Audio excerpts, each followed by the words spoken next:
Welcome back to PIHOA Network, your trusted source for the captivating post-independence histories of African nations.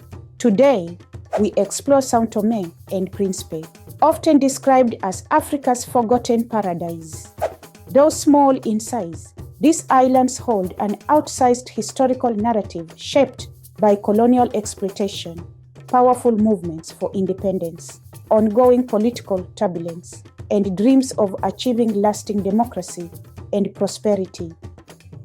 Situated in the Gulf of Guinea, about 250 kilometers of Central Africa's west coast, São Tomé and Príncipe consists of two main islands, São Tomé and Príncipe, along with several smaller surrounding islets, despite covering only 1,001 square kilometers. This small nation is renowned for its volcanic origins, rich biodiversity, fertile soil, and lush tropical scenery, which earned it its nickname as Africa's forgotten paradise. Yet, beyond its idyllic beauty, the islands have a rich yet complex historical legacy marked by struggle and resilience. Discovered by Portuguese explorers João de Santarém and Pedro Escobar in 1470, the previously uninhabited islands became strategic colonial outposts starting from 1740-1493. Early colonization brought Portuguese convicts, Jewish exiles, and African slaves forced into brutal conditions to cultivate profitable crops such as sugarcane. Conditions for the enslaved Africans were horrendous, leading to frequent revolts and rebellions. Notably, the 1595 rebellion, led by Amador Vieira, a national hero whose legacy symbolizes the island's enduring struggle for freedom. Despite the official abolition of slavery by Portugal in 1875, exploitative labor practices continued well into the 20th century. Cocoa plantations replaced sugar plantations, becoming central to the island's economy and leading to further exploitation through forced and deceptive labor contracts. Such oppressive conditions contributed to mounting unrest and set the stage for a powerful push towards independence. With a dark past clouded in the harsh experiences of colonial exploitation and continuous resistance, it provided the fertile ground for the emergence of strong nationalist movements in the mid-20th century. Echoes of Amador Vieira's resistance lingered, inspiring generations to fight against colonial injustice and oppression. In addition, the broader context of African liberation movements, especially from Portuguese colonies such as Angola, Mozambique, and Guinea-Bissau, also significantly influenced local aspirations for independence. In the 1960s, the fight for independence formally gained momentum. It began with the creation of the Committee for the Liberation of São Tomé and Príncipe in 1960, which was pivotal in galvanizing nationalist sentiment against Portuguese colonial rule.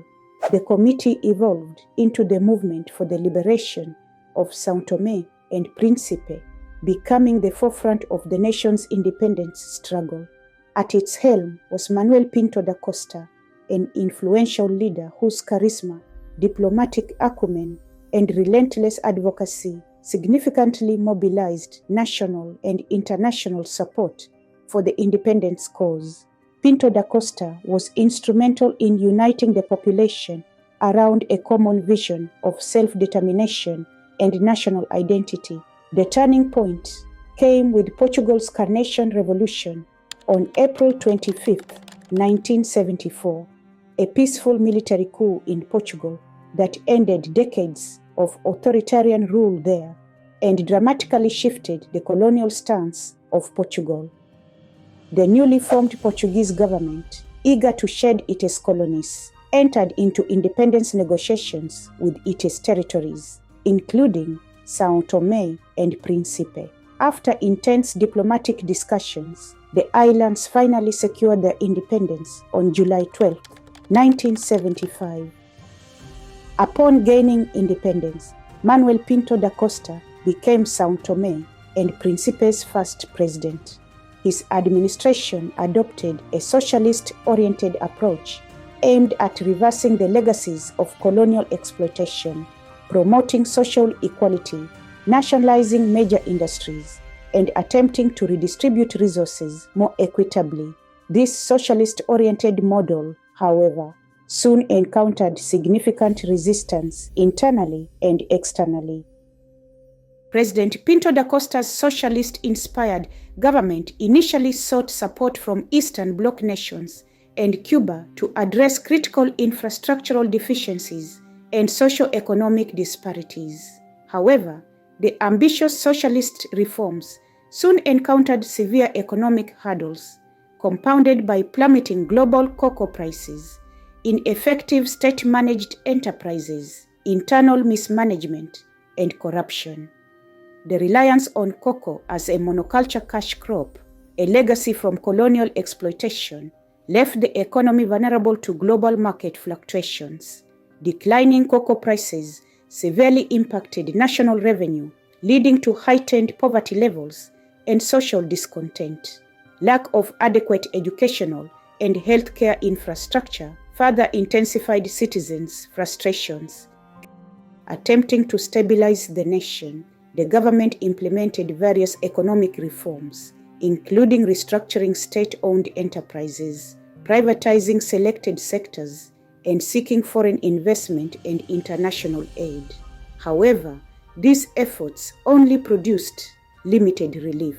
Economic mismanagement, corruption, and limited administrative capacities continued hindering sustainable development, further fueling societal unrest. Political tensions also escalated due to growing authoritarian tendencies within the ruling MLSTP.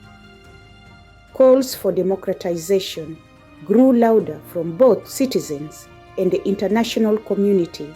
By the late 1980s, internal and external pressures forced President Pinto da Costa's government toward adopting multi-party democracy, setting the stage for the nation's challenging democratic journey. In 1990, São Tomé transitioned peacefully to multi-party democracy, holding its first democratic elections in 1991, which brought Miguel Trovoada to power. Although democracy was introduced, its roots remained fragile. In 1995, Trovoada faced a sudden military coup led by Lieutenant Manuel Quintas de Almeida. Although short-lived, this coup exposed vulnerabilities within the nation's democratic framework. Despite swift international diplomatic intervention restoring Trovoada to power, continued instability was evident when, in 2001, President Frederico de Menezes faced a similar military coup in 2003. Menezes' presidency was restored after international mediation, but recurring episodes of instability and allegations of corruption have continued to reveal profound weaknesses in governance and democratic institutions. From a financial perspective, the discovery of offshore oil reserves in the early 2000s brought renewed hope for São Tomé's economic prospects. Strategic agreements, particularly with Nigeria, promised transformative economic benefits. However, optimism was dampened by governance issues, corruption, and equitable resource distribution concerns. Debt relief from the World Bank and IMF in 2007, approximately $360 million, offered crucial economic relief.